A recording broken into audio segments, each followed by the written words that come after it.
Hello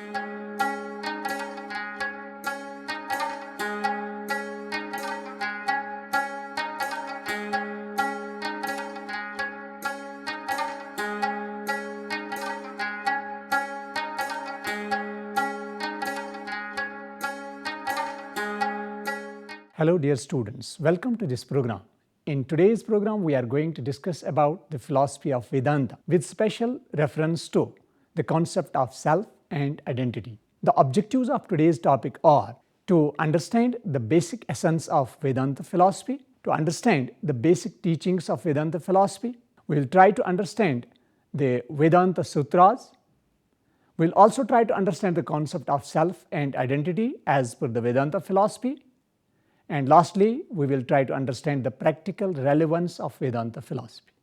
Dear students, the Vedanta school of thought has captured significant attention in the contemporary scenario for a number of reasons, including its philosophical value in the first place, as well as the more significant fact that it is closely associated with the Indian religion and is significantly more pervasive in the Indian subcontinent than any other systems of thought. There are 6 systems of Indian philosophy and Vedanta is one of them. Vedanta is defined as the end of the Vedas, the concluding portions of the Vedas, the culmination of the Vedic instruction and knowledge. In Sanskrit, the term Vedanta means conclusion or end, ant, of the 4 Vedas, the ancient sacred literature of India. It pertains to the school that developed from the study Mimamsa of the Upanishads, which were the elaborations of the Vedas.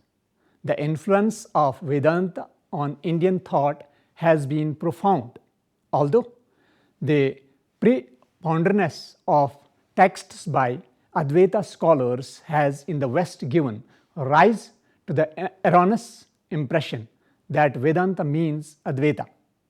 The non-dualistic Advaita is but one of many Vedanta schools. Okay, now core teachings of Vedanta. The ultimate reality Brahman is without beginning or end, beyond space and time, name and form. Brahman manifests through Maya as the multi-creation. Thus the universe is an illusion constantly changing. Space begins when we have a body. Time begins when we start thinking and causation begins when we apply limitations. The world disappears when there is no thought, such as in deep sleep and in transcendental consciousness. So the world is in mind. Human beings are divine and their real nature is Atman, infinite, pure and eternal. Weaknesses, good and bad, right and wrong, are all in the mind. This ignorance disappears in the light of pure knowledge. We can learn to recognize, learn our divinity through the 4 paths of yoga: union, karma, selfless service, jnana, knowledge of the self, bhakti, love and devotion, and raja, techniques such as meditation. Truth is universal and cannot be limited by race, religion, and personal choice. It may be expressed in different ways, which all ultimately lead to the same truth. It is said that the knowledge contained in Vedanta is so perfect that ordinary human intelligence has difficulty in understanding it, while the experience of higher states of consciousness is the goal of Vedanta. Consciousness must first be raised in order to begin to comprehend it. Maharishi Mahesh Yogi, himself a great proponent of Vedanta, said, quote, "Knowledge is structured in consciousness," unquote, meaning as our consciousness expands, so will our understanding of the true reality of life. Vedanta offers us knowledge of the goal and also the ways in which to achieve it, such as meditation, discernment, non-attachment, the 6 treasures: discipline of the mind, discipline of the sense organs, abstaining from worldly belongings, endurance, faith and mental equilibrium. the desire for liberation.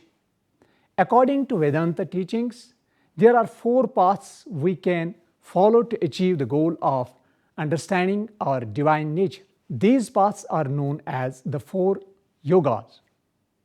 We can choose a path based on our personality or inclination, or follow the practices of the paths in any combination. 1. Bhakti Yoga. Bhakti Yoga is the path of love and devotion. The devotee approaches God through a loving relationship.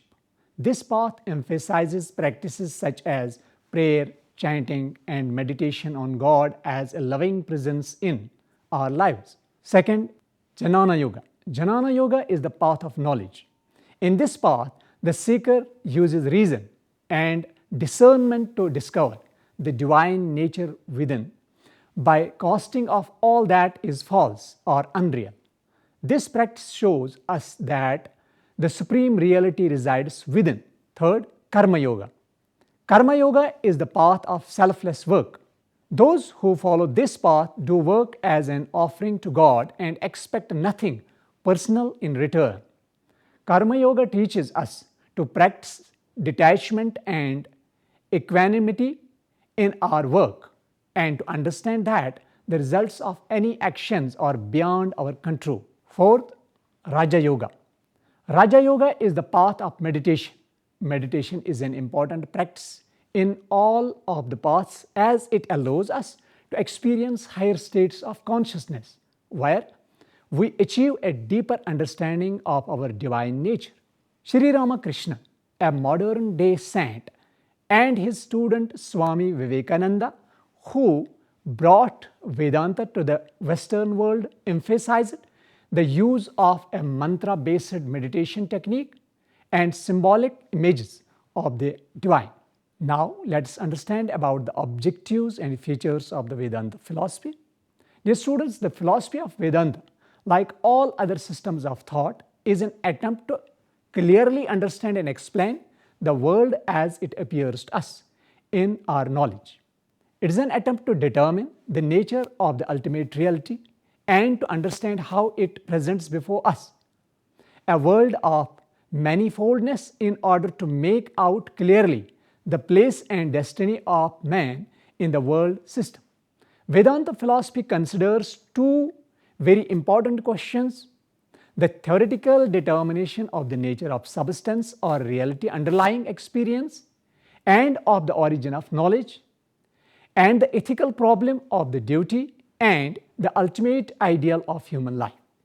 Both these questions are thoroughly discussed and solutions are offered in the system. Vedanta philosophy is based both upon revelation or Shruti, as well as thinking, argument, and logical justification. There is in the system a full form of philosophy developed upon a dialectic and logical basis.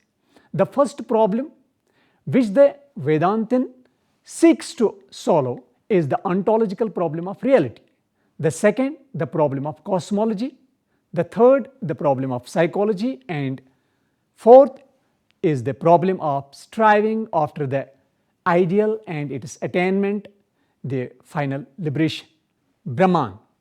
The Upanishads speak of higher Parabrahman and lower Aparabrahman. The former is formless, unmanifest, immortal, abiding, and transcendental, while the later is formed, manifest, mortal, fleeting, and empirical. The Parabrahman is devoid of all attributes and determinations.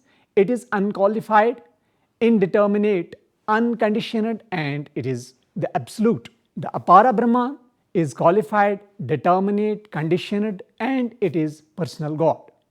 This philosophy believes that all creatures spring out of Brahman, the Atman.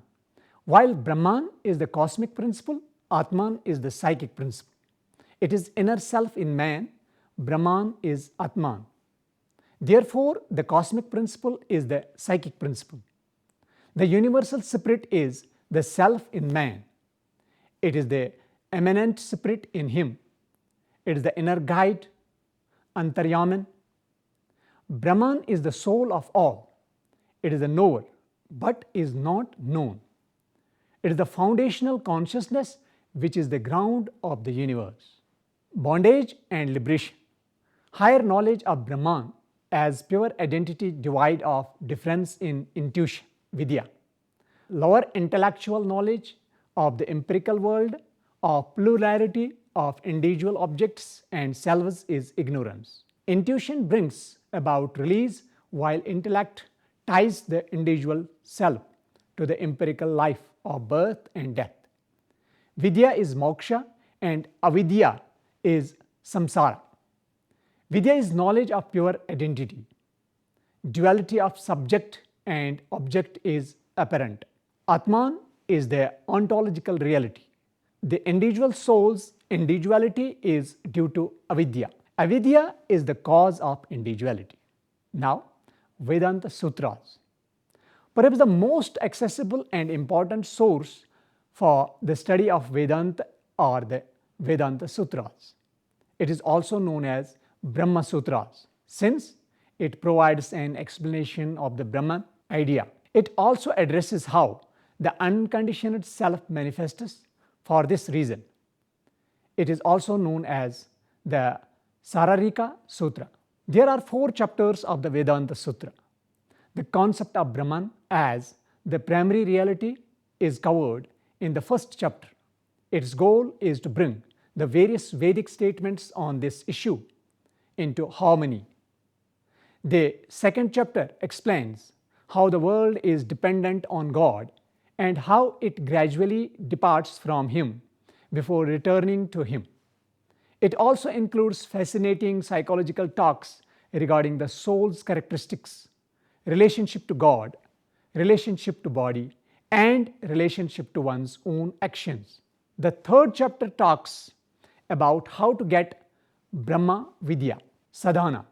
Along with other psychological and theological topics, it also includes rebirth tale.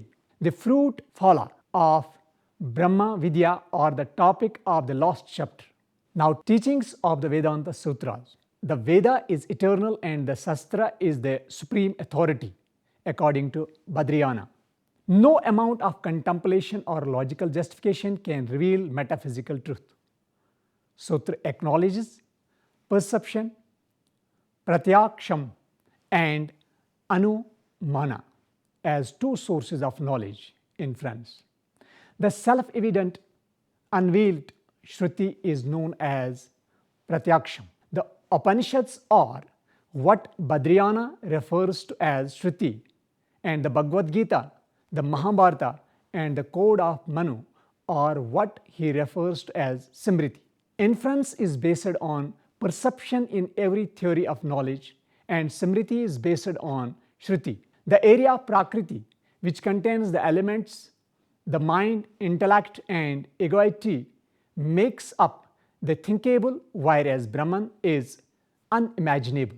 The Shastras are the only method for learning about the later. For Badriyana, any logic that is not in line with the Veda is useless.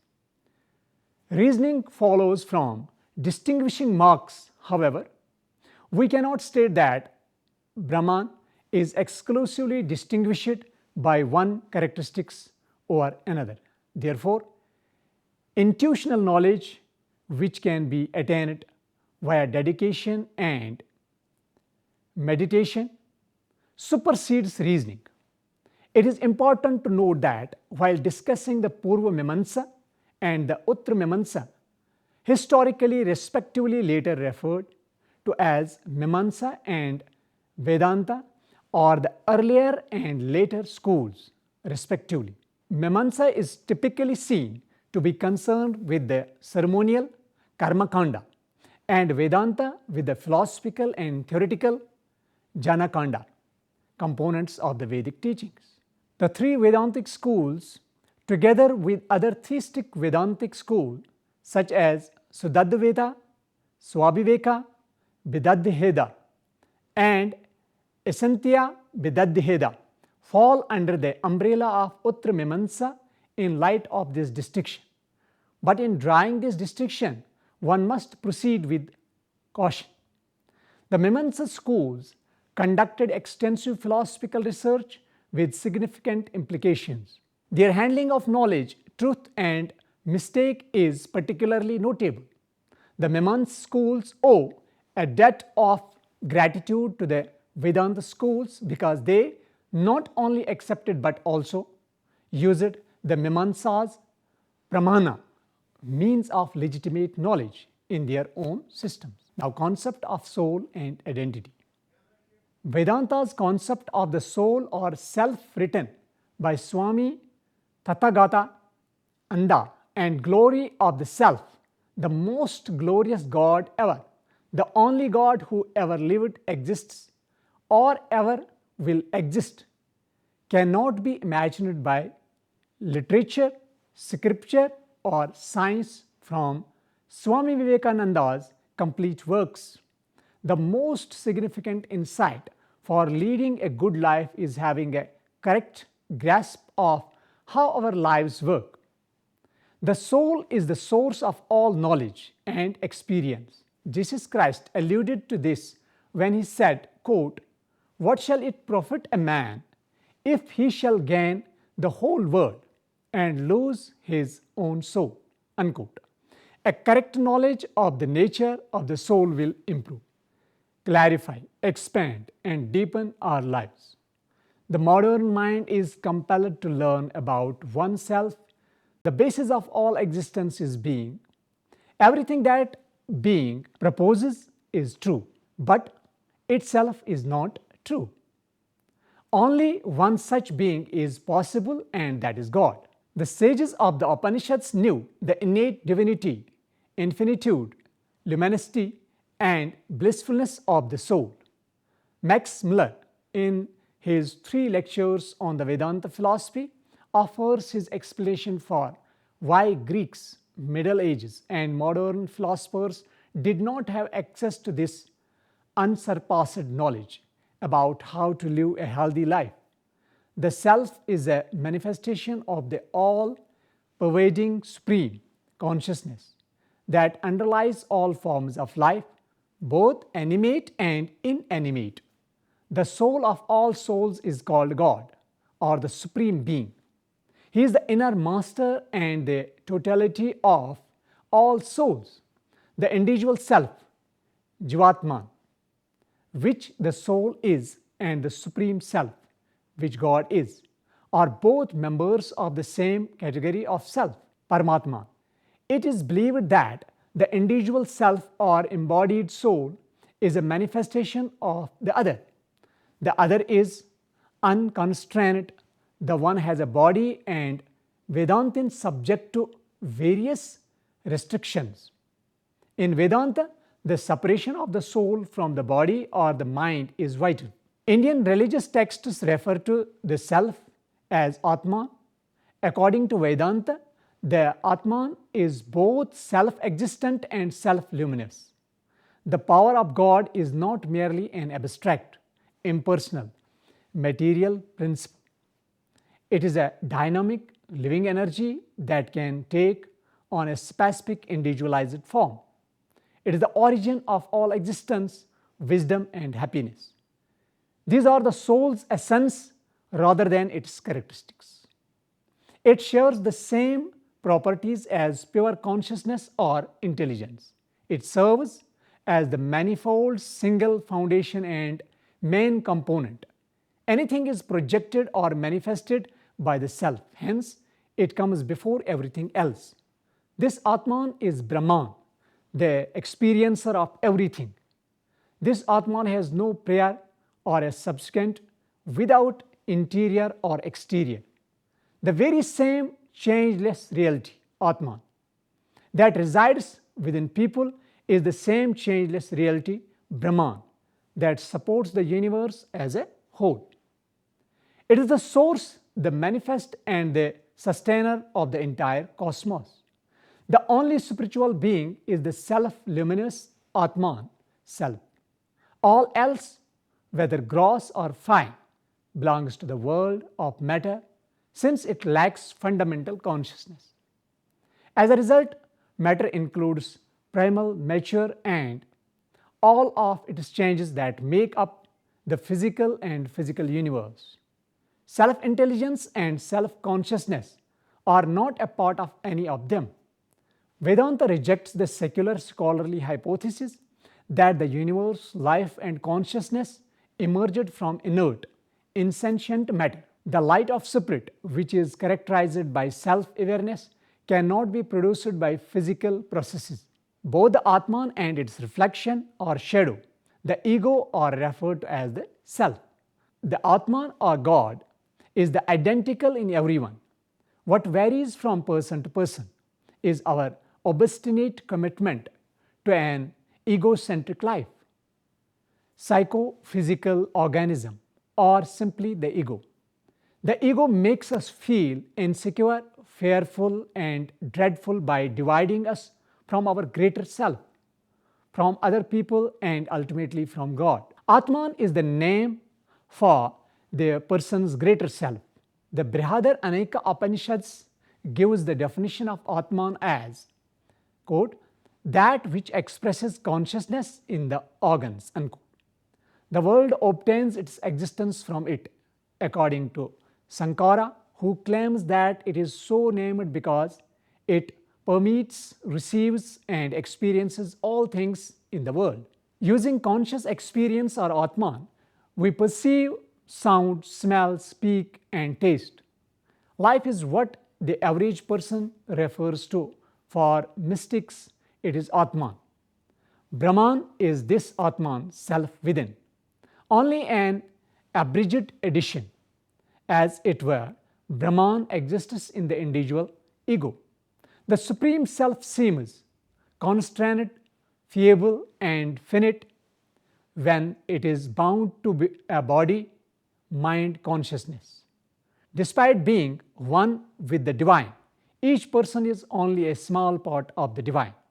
According to Vedanta, the ultimate goal is to directly, intuitively know reality, which is superior to discursive thinking. The knower and whatever is known are united by this simultaneous knowledge. Self-shining understanding is the foundation of all knowledge. According to Vedanta, the supreme reality is Satchit Ananda, being consciousness, bliss absolute. We are aware of our existence, Sat, and happiness or bliss through consciousness, Chit. Consciousness is the projected throughout the entire cosmos. The following conclusions can be drawn from the aforementioned study. 1. The self is eternal, immortal, infinite consciousness. It is also self-evident. It is identical with the absolute reality. Pure consciousness is always the subjective, so the absolute reality is never objective. The objective world is a projection of the self. Now, practical relevance of Vedanta philosophy. Dear students, the pressing need for the real conception of human life is the main key, not only to right living but also to right knowledge of the universe. Practical points are that the microcosm and macrocosm, the individual and universal, are built on exactly the same plan. The infinite is the support of the finite. Behind the world of multiplicity, there is essential unity and interconnectedness. The wisdom of the unity of existence provides a holistic view of life and the universe. This insight can make our life contemplative, spiritual, and dynamic. The infinite glory of the human personality can be experienced by those who are really convinced of the divinity within. Religion is the manifestation of the divinity already in man. This idea of Swami Vivekananda will be more appealing to humanity in the future. It is the expression of divine qualities in our life and not the subscription to a creed or a dogma. Religion essentially unites us with God, and Swami Vivekananda's idea that in the future the thought of immanent God manifests in human beings, will impel us to serve them as God. this future vision of Vivekananda will be immensely fulfilled. Now, conclusion. The Upanishads presents an associative philosophical inquiry in the form of identifying various doctrines and then presenting arguments for or against them. The form of basic texts, and Vedanta interprets them through rigorous philosophical ideas to defend the point of view of their specific sampradaya. Varying interpretations of the Upanishads and their synthesis. The Brahma Sutra led to the development of different schools of Vedanta over time. Vedanta is essentially a Vaishnava theological articulation, a discourse broadly within the parameters of Vaishnavism. Within the Vaishnava traditions, 4 sampradayas have special status, while different scholars have classified the Vedanta school ranging from 3 to 6 as prominent ones. With this, we conclude our today's lecture. Hope you have enjoyed the lecture. See you soon. Till then, goodbye.